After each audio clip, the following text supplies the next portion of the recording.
Demonstrators from across the country will march against gun violence tomorrow in cities from New York to Los Angeles, Chicago to Atlanta, and small towns in between.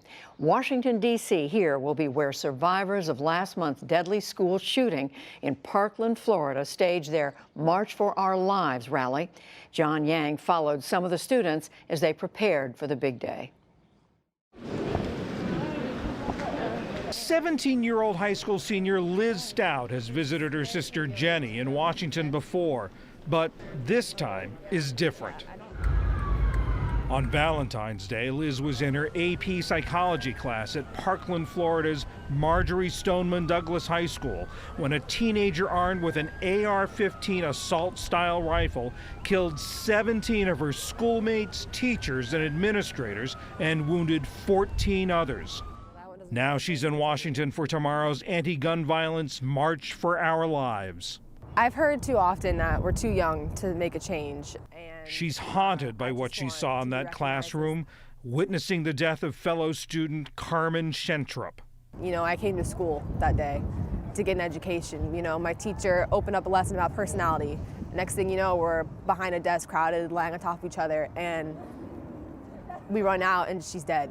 And it's still, just even saying it, still talking about it, it doesn't wrap around my head.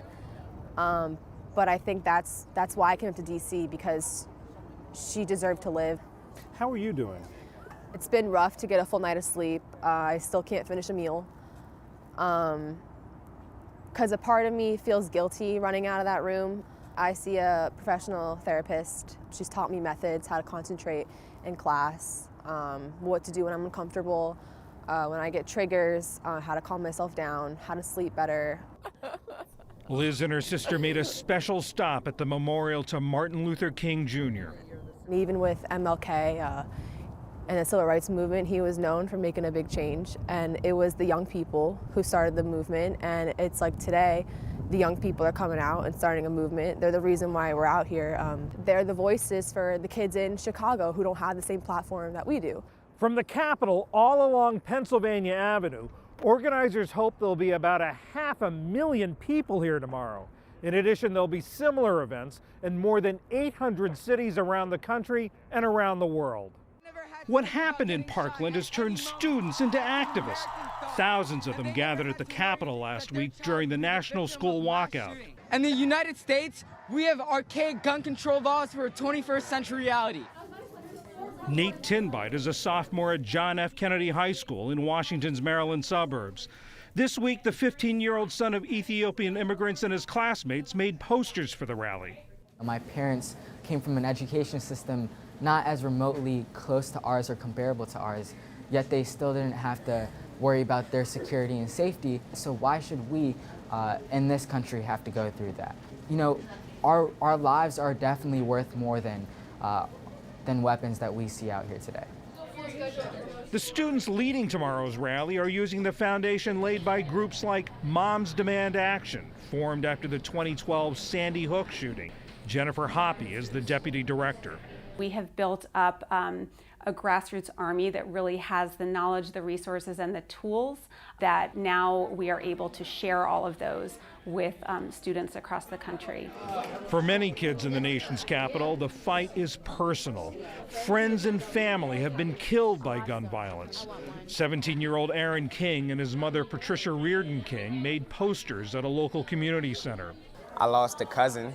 His name was Kevin, to gun violence. He was simply trying to help a friend, but ended up losing his life, simply trying to protect him. I just didn't want to see it happen again, because I know that it could have been me. So I said enough is enough. We don't want to change the Second Amendment rights for individuals, but we do want to kind of limit the number of guns that individuals can purchase and make sure that students don't have easy access to guns where they're emotional and they make rash decisions. Fourth is a high-capacity magazine ban. Stoneman Douglas students and activist David Hogg and Alea Eastman stopped by. How this affects everyone, regardless of race, ethnicity, socioeconomic status, or all of the above. At the end of the day, we're all Americans and we all bleed the same blood. Some people have to live through this every day, though, and that's unbelievable and it's unacceptable. It feels empowering because Douglas is predominantly white, but there are black kids there, obviously, so I didn't want anybody to feel like, only white kids are fighting for this. We black students are fighting for it as well. It's a fight that's crossing generational, racial, and economic lines. With teenagers leading the way, they hope to achieve real change where so many before them have fallen short. For the PBS NewsHour, I'm John Yang in Washington. Online, we'll have coverage of the march throughout the weekend, including reporting by members of our student reporting labs. That's at pbs.org/newshour.